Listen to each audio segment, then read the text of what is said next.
realized that unlike people in this room who know what Imagination Library is and love it and know that it's the greatest program, unfortunately, people in the rest of the state really didn't know all about it. And I'm thinking, I've been hired by Dolly Parton's Imagination Library, and no one knows what it is, so okay, we're going to fix that. So I got Michael to start kind of going around and doing some interviews and taping people and stuff like that. So that's why he's here today, taping this. So we're going to produce a kind of a documentary of sorts to help with the funding aspects. So down the road, when you're trying to raise money or you're asking your local whoever, and they're like, well, I don't know what that is. And you'll be like, well, go to YouTube and check this out. So I will have that developed for you hopefully in a couple weeks or months or something. Don't call me tomorrow or anything, but we'll have it for you. It'll be exciting. Also, another YouTube video that we do have is Pam Toller. And Pam doesn't like to talk about it, but she has been an amazing resource. Of course, she was the first presentation today. And Pam's presentation's pretty awesome. I mean, come on, that was pretty great. I mean, brain development, it's pretty cool. So I've used that presentation and sent that out to many donors. And once I send that to a donor and go in there, they're practically sold. I mean, they're already like, oh, I get it, okay. So anyway, Pam did an awesome job, and I will be able to, I'll send to Mary Ann the link to that YouTube video, so y'all all have that as well. Anyway, my name is Allison Johnson, and I'm the Development Director for Imagination Library, and I love that title. It's pretty awesome. And I want to first thank Mary Ann for her hard work at this, with this event today. I'm just so excited all these people are in this room. And if it wasn't for Mary Ann, none of us would be in this room together. So I want to give her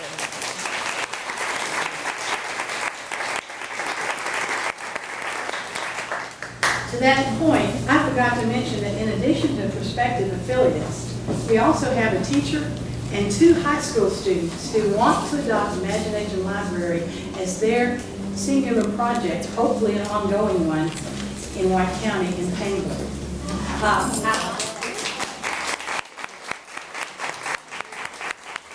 I'm sorry, she's the business manager. She handles the money. That's easy. She is their facilitator for this project. And the way I hooked her was I hooked her up with that video of Pam's, and it sold the day. That's what hooked our students was watching that video. They loved it. And thank you for your support. Again, it's a great video. So anyway, tiny little bit about myself. I'm from Little Rock. I grew up here. And I've, for the last 14 years, have kind of played around in politics, been a political consultant, and I got really tired of that. And I have some experience in political nonprofit fundraising, and eventually I was just like, I'm just going to do nonprofit fundraising. So when I had this opportunity, I presented myself. Actually, Pam Toller was the one that found me, and she keeps reminding me of that. She said, I found you. I said, I know. But apparently last year, I think it was about January, the Advisory Council for Imagination Library statewide was presented an opportunity to basically hire someone like me to come in and raise money for a statewide effort. And when we say a statewide effort, that means to basically offer books for every child birth to 5 in the state of Arkansas, which is pretty exciting. Many of you may know that the state of Tennessee has this program, and they've had this program up and running for 10 years. And it's called the Governor's Books from Birth program. Actually, last April, they even came out with their 10-year kind of analysis of what has happened in the state of Tennessee, and it's pretty remarkable. So we want to do the same thing here in Arkansas.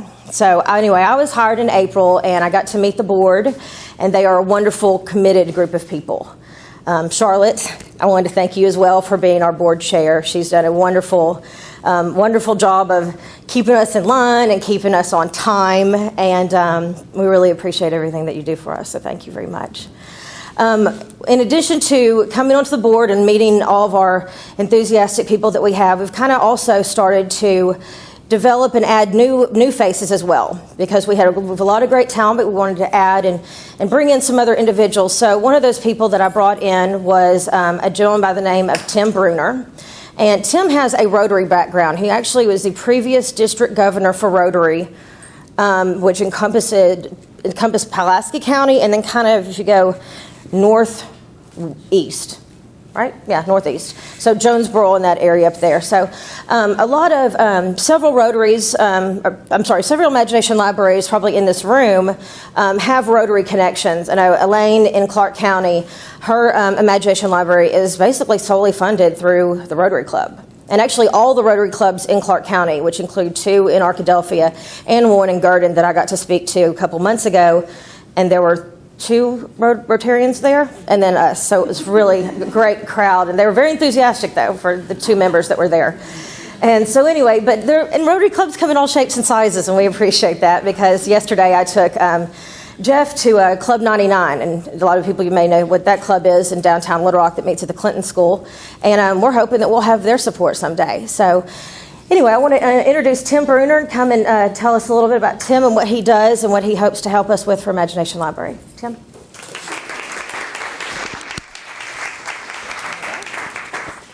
Just hold.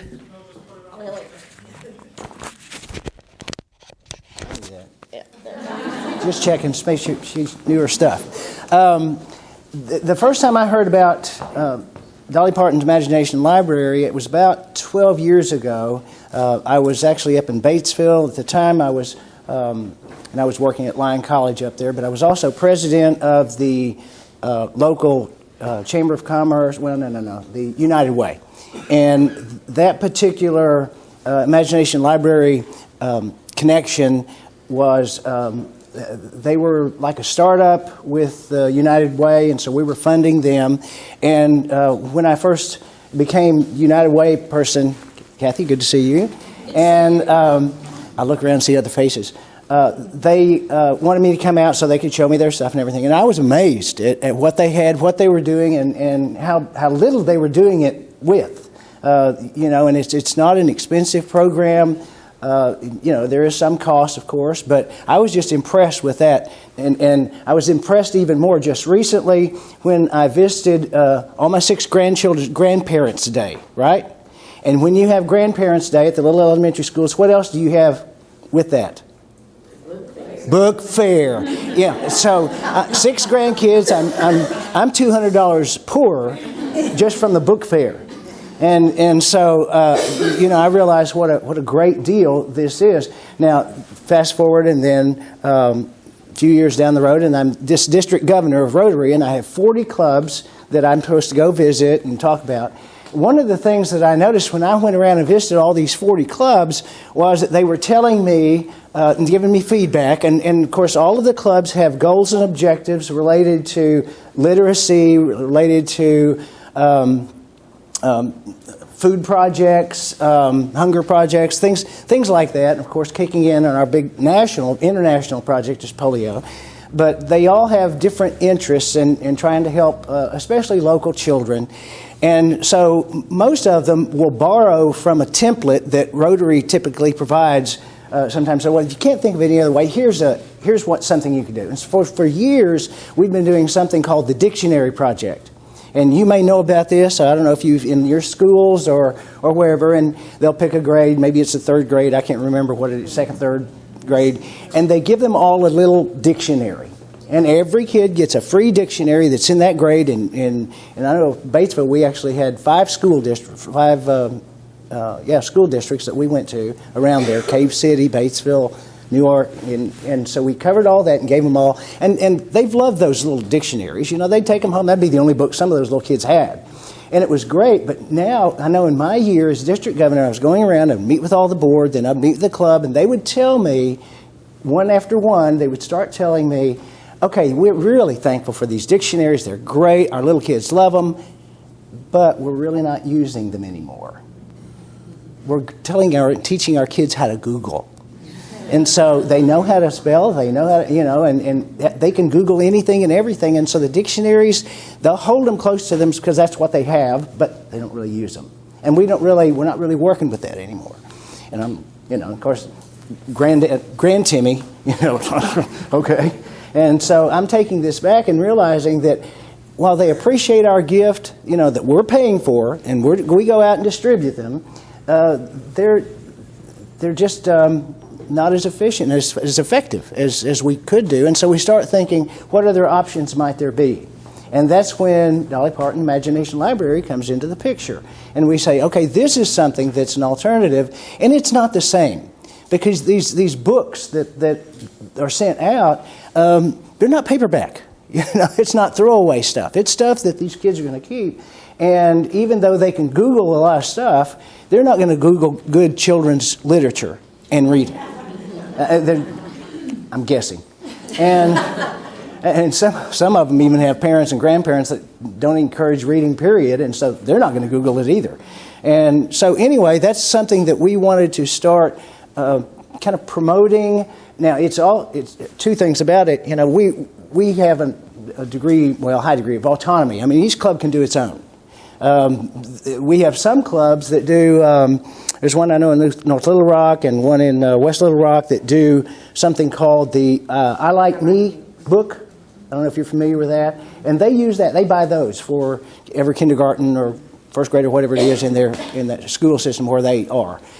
Which is a good book too. But Dolly Parton Imagination Library is a program that has already been endorsed by Rotary International. And because it's got that blessing, it's easier to go out and sell. And it's interesting because we've got a year coming up this next year, starting on July 1, the Rotary International president. We have a lot of different ones. In my term, he was from somewhere in China. We've had Scottish Rotary International president all over the world. But the one coming in July will be a Rotary International president from Chattanooga, Tennessee. And he already knows all about Dolly Parton Imagination Library. He's a big fan of it. And so we think we're kind of building up to where we can maybe do a big push through Rotary, at least in our area. I mean, I can't speak for the other districts and stuff. Now, we do have a couple of sister districts. We're not the only district in Arkansas. We're just the best ones. But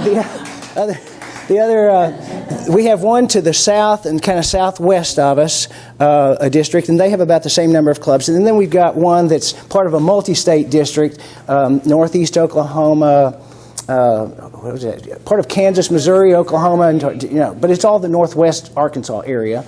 And it's a much larger district, have more clubs.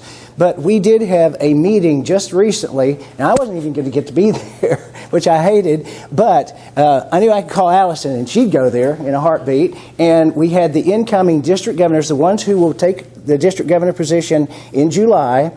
And that's the time to kind of tell them, especially get them on board. And so they all met a couple of Saturdays ago in Fort Smith. Yeah. And so the idea is so that when the district governors come in on July 1, the new ones, they'll spend the next 2 or 3 months going out to all their clubs and making personal visits. That's the time to sell it. You've got their ear, you're sitting down with their board and saying, okay, here's another option for you. Rather than wait till they come and say, what else can we be doing, which may or may not happen, and find their own little project, be proactive and go out and talk to them about it. And so there was good receptivity among the district governors that are coming in, and I think we've got a great product to promote and provide, and so we're just excited about the possibility of what's already an endorsement arrangement to an even more active and participation with these two organizations. So that's kind of what I'm working on.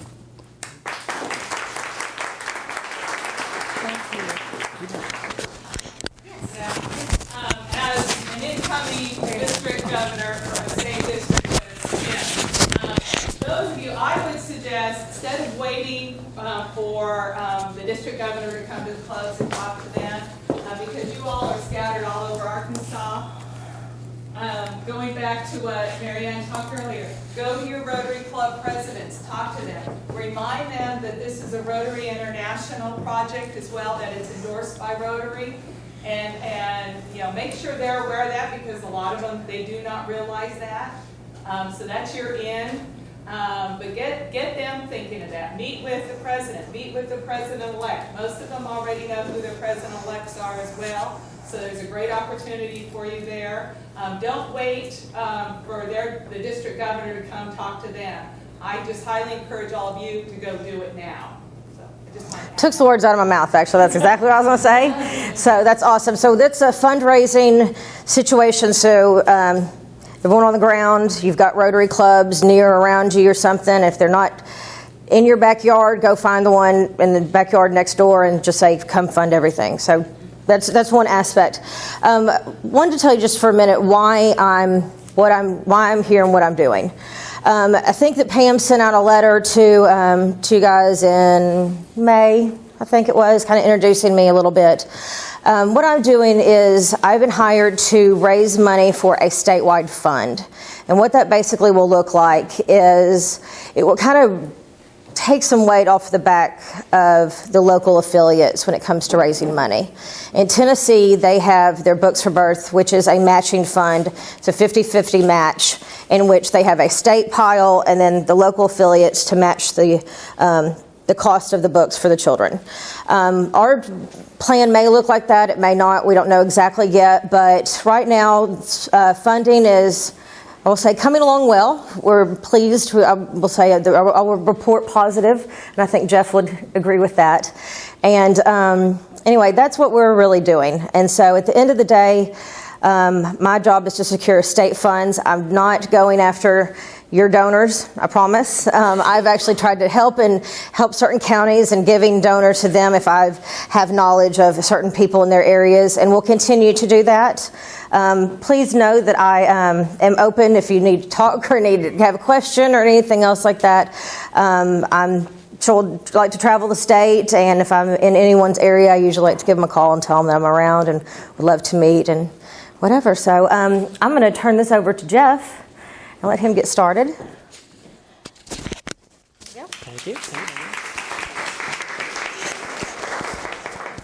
Well, thank you all very much. Again, I'm Jeff Conyers, Executive Director of the Dollywood Foundation, and I appreciate you giving me a few minutes to chat with you today. I wanted to talk a little bit about what we're doing with the Imagination Library across the country and internationally, and why I'm standing here in Arkansas today.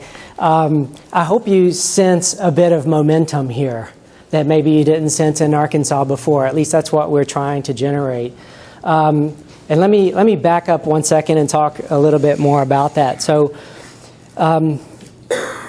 last year, we sat down in 2014 and took a look at where we've come with the Imagination Library. We were pulling up on 20 years of offering the program and said, well, you know, how are we doing, and what would we like to do in the next 10 years?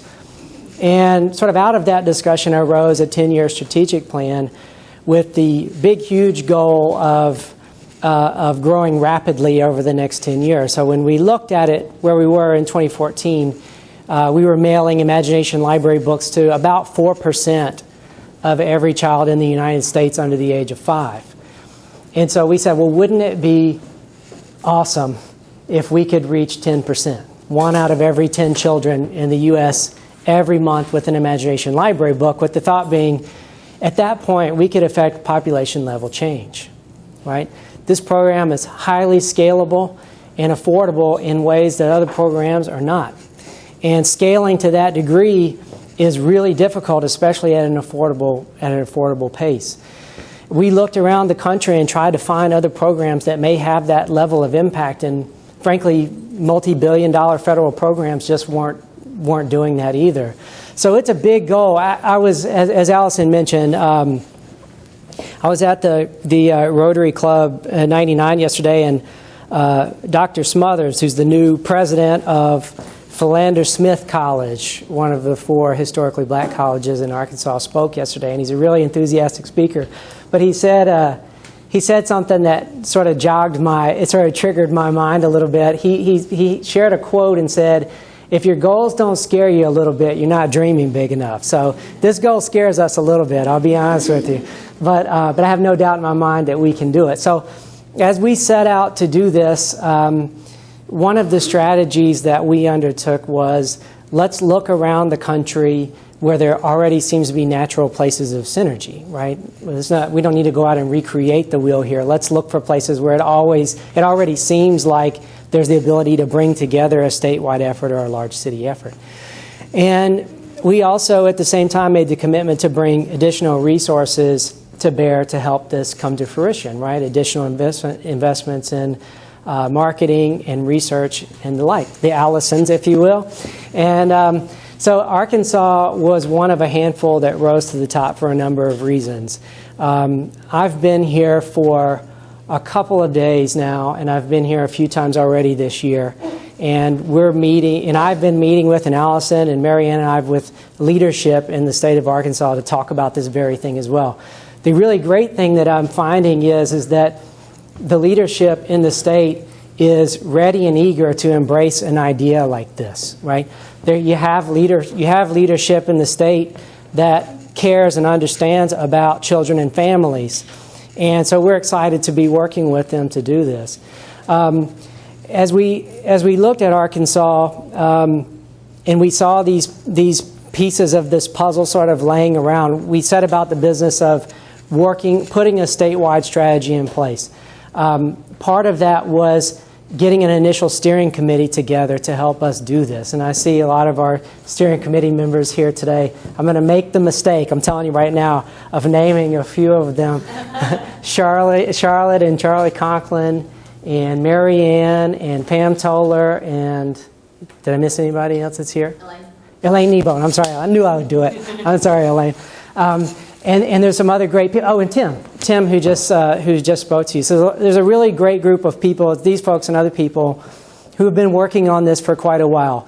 And they're working on it really in two phases. One is to help develop affiliates in the counties, right? So I believe there's 75 counties in Arkansas, and we have programs in 40, roughly. Does that sound about right?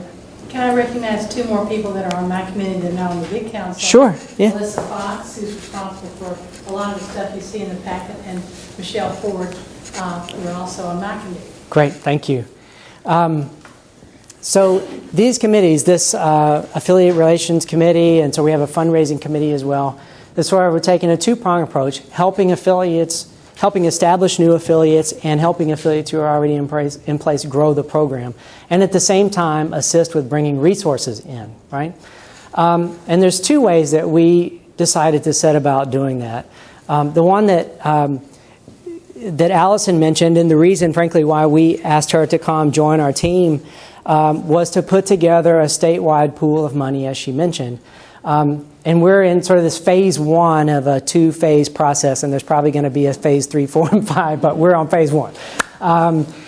And so, as she mentioned, that fundraising process is going well. And what we would love to do is sometime next year launch this matching process as we can, right? So reaching out to certain counties who are offering the program and converting them over basically to a match of some sort, whether it be a dollar-for-dollar match or some type of a match, again, to assist at the local level.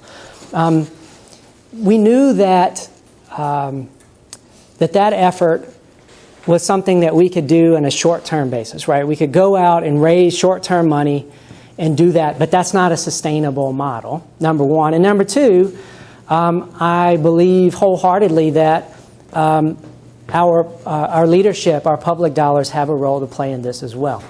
So that's the conversation that we've been having with the leadership of the state to A, show them that this is possible, number one, and B, to show them why they should be a part of it. We're not asking them to be the whole part, just a part, right?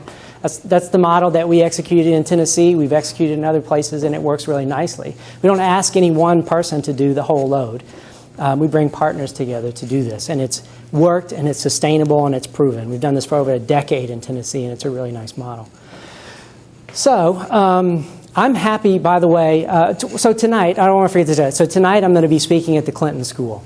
Clinton School for Public Service. I've been so excited about this.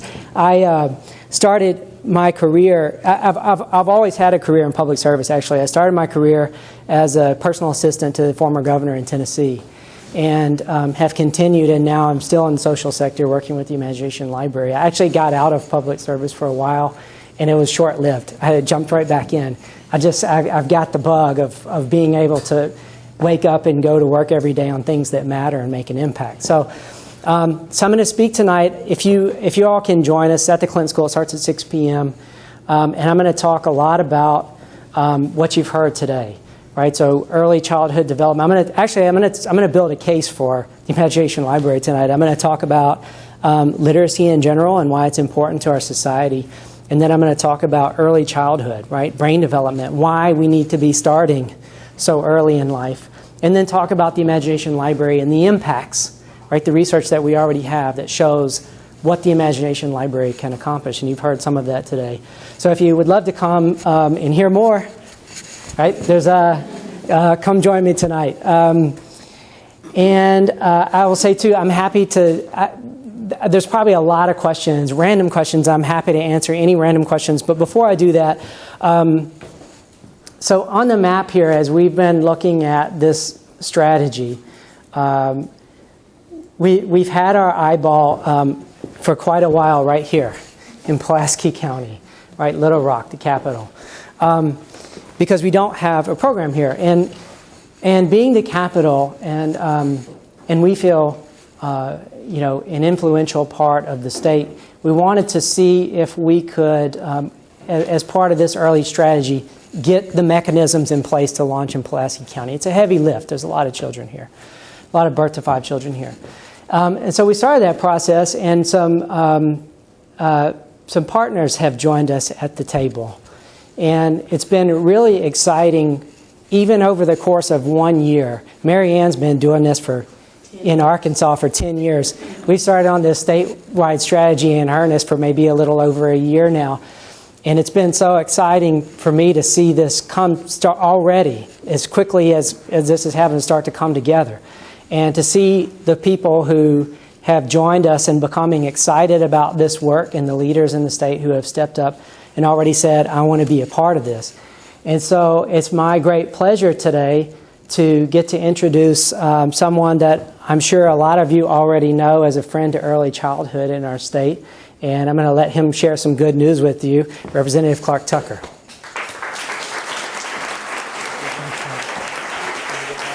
Oh, yeah.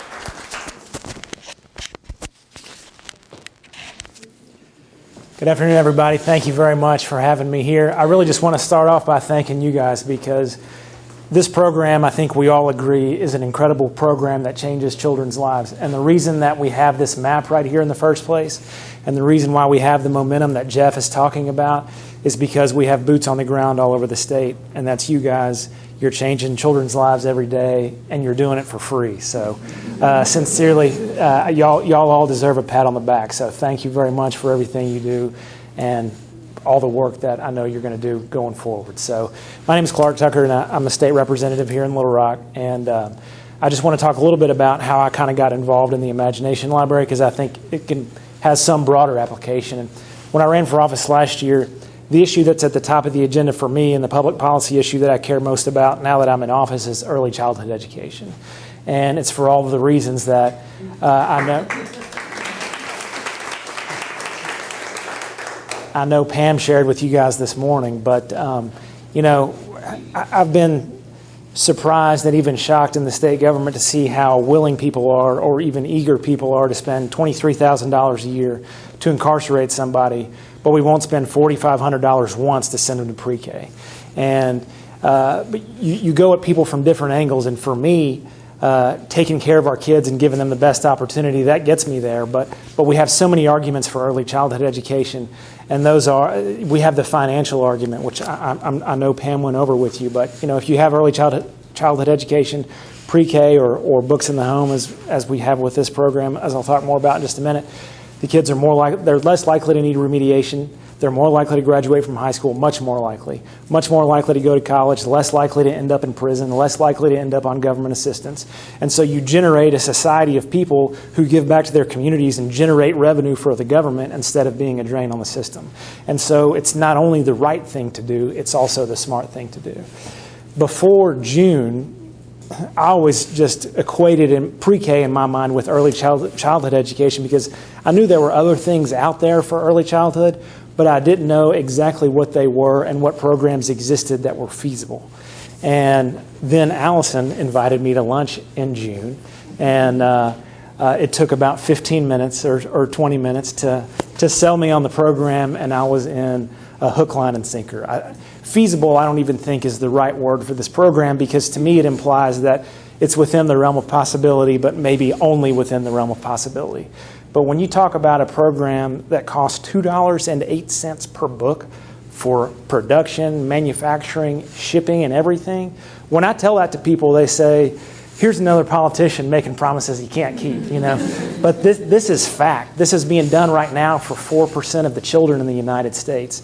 And so for $25 a year or $125 for 60 books for the first 5 years of a kid's life, it'll change the trajectory of that kid's life.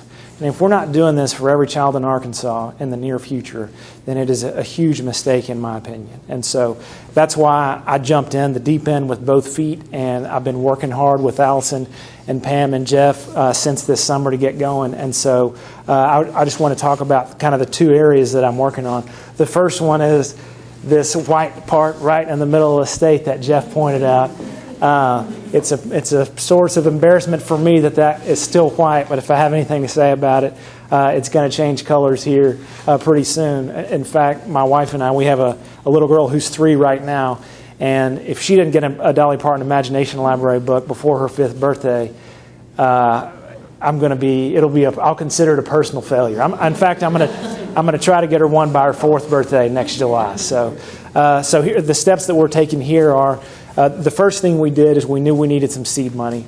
So Allison and I and a group of people, we approached every legislator in Pulaski County, and the response we got from Democrats, Republicans alike, it doesn't matter. This is not a partisan issue. This is an issue of taking care of our children. We got a very positive response from everybody, and we've raised about $75,000 just from legislative money for Little Rock. And so that was... Thank you. We're really excited about that, and so that's kind of some seed money. At the same time, in my private capacity, I'm also a lawyer, so if you already didn't like me for being a politician, and so I'm working on personally incorporating a 501c3 of the Pulaski County Imagination Library. So that is going to be the affiliate here in Pulaski County. We're getting the bank account set up so the legislators can give us their money. And then our next step is we're going around the private sector to try to raise some money so we can turn that spigot on, and my daughter and thousands of other children can start receiving books every month in the home. And so we're working right now on generating some kind of sustaining partners. We don't know exactly who that's going to be. It might be Rotary, or it could be, we could have several. And so we're really just working on that. We're also working with local governments. I've met with the city of Little Rock, and I've also mentioned, had a short discussion about this with the current superintendent of the Little Rock School District. They're supportive. I met with the county judge on Monday night and mentioned this to him. He's interested. He needs to learn more. I'm going to make sure that he has an opportunity to learn as much as he wants to learn. And so I think the county, there's a chance they might participate, but we're also working with the other municipalities in Pulaski County, North Little Rock, Maumelle, Jacksonville, and Sherwood. And hopefully we're going to have support from the entire county, because that's what's going to take to get this off the ground. And so I'm really excited and hopeful about the possibility of getting this off the ground in Pulaski County. And that might be turning the corner from about half the state being covered to the whole state being covered. On that note, there's a partner that everybody in this room needs to have support from, and that's the state of Arkansas. And I'm working really hard right now to make sure that we have an opportunity to convince the powers that be on that front. When Jeff came to town in August, he and Allison and I met with some government administrative officials, including the Education Commissioner, Johnny Key. Johnny seems to be supportive, Commissioner Key, and so what we need to do is continue to work on him. We also really need to convince the governor's office and also state legislators across the state. We sort of estimate that the entire program in the state will cost about $2.6 million, and that includes the private money that needs to be raised locally. And so we're not asking the state for $2.6 million because, as Jeff said, we're not asking anybody to carry the whole bag. But the state needs to do part of that, in my opinion, and that's also a gradual process. Because as you all know, the saturation rate on a statewide basis will be low until we can build that up. And so it would even be a process to build up how much money we would need from the state. And so on that front, I'm going to ask for help from all of you guys. If you know any legislators and you're part of the state, whether in the House or in the Senate, please give them a holler and let them know how Imagination Library is making a difference in your community. There's nothing that will influence a legislator more than hearing from constituents, especially if it's a program that's already on the ground in your community and is changing the lives of children in your community. So if you can do that and you can mention my name if you want, tell them they'll be hearing from me. I get along with almost all of them. No, I have a good relationship with everybody in the legislature, so please tell them that it's something that we'll be working on and that they will definitely be hearing about from me and from others in the legislature. So I'm very excited about this program. I think it is, like I said, early childhood to me, that's where we need to be focusing our attention. But this is just a program that the bang for the buck is just beyond any other program that I've ever seen. So I'm fully on board. I'm excited about the possibilities here in Pulaski County and statewide. And again, thank you guys so much for everything you're doing.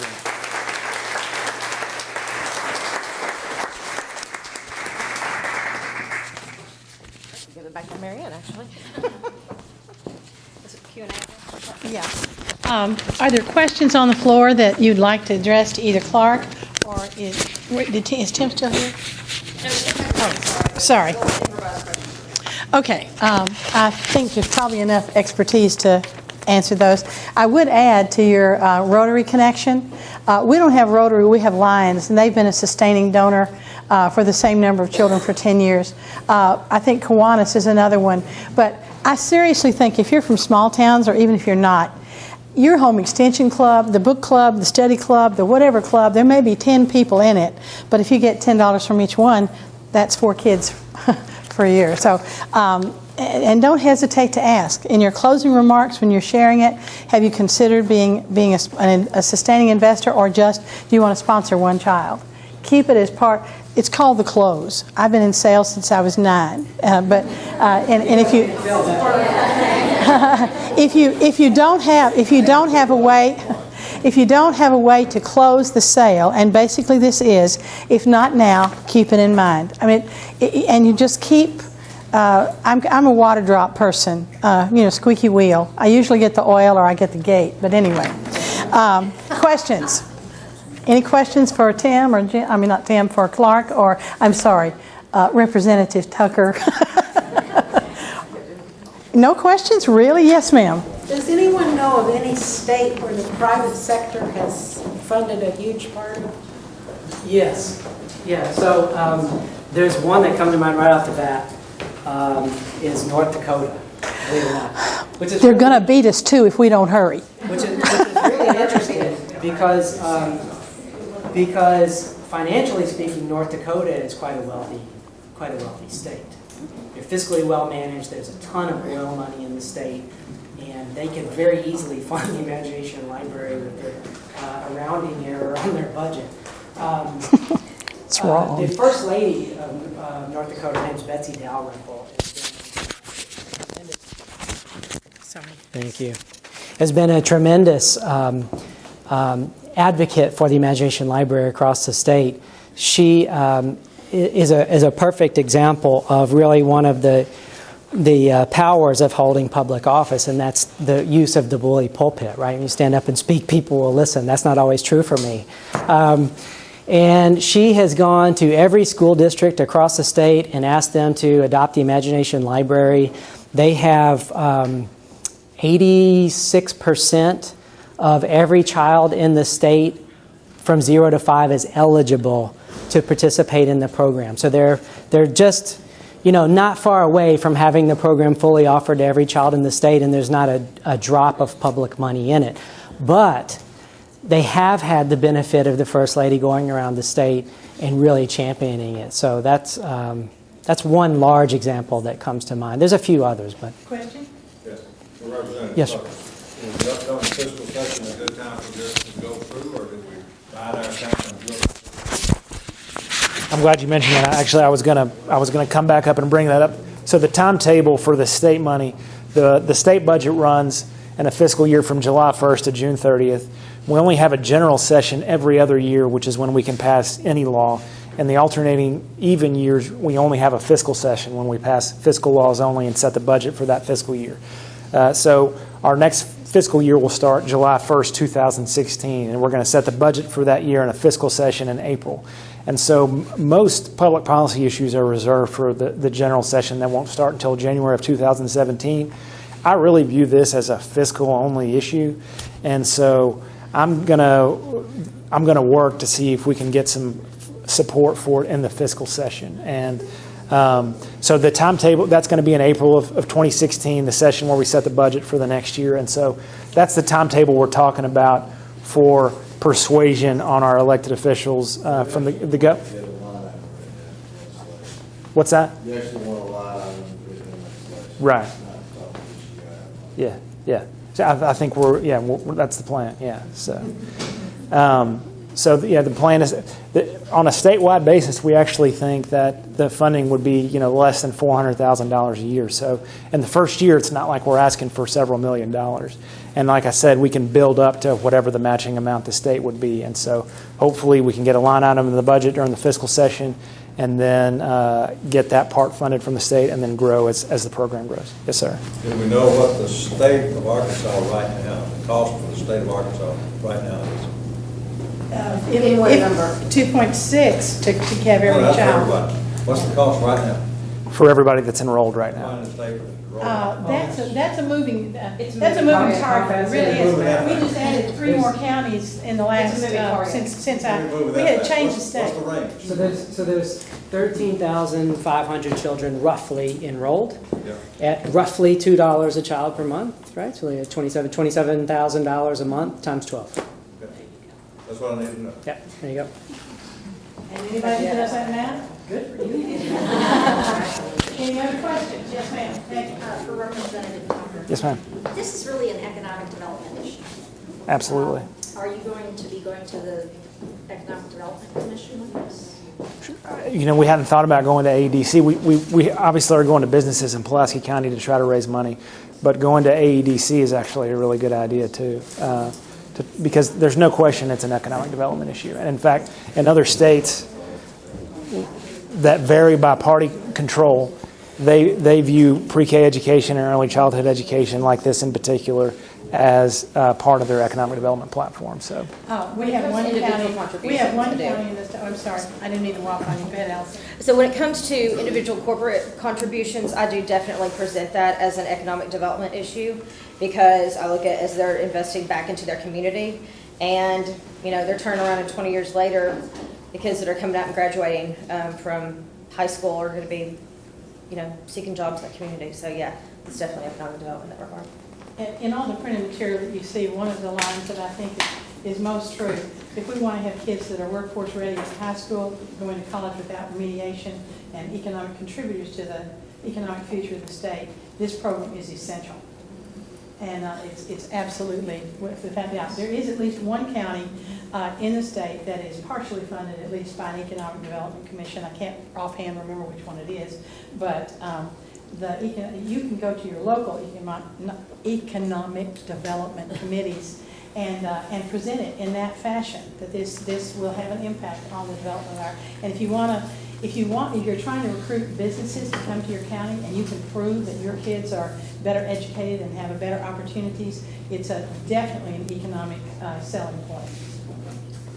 in all the various aspects of state government, whether it's Arkansas Department of Corrections or DHS or social services, obviously there are exceptions, but by and large you're dealing with the people who are in and out of various parts of the same system. And so one of the things I've tried to work on since I've been in office, which again is not that long, is how do we break that cycle? And to me, the way to break the cycle is to just start with a clean slate, with a brand new generation of people, and make sure they have every opportunity to have a successful life and avoid prison and those other parts of the system. So that's one of the main reasons why I'm so much on board with this.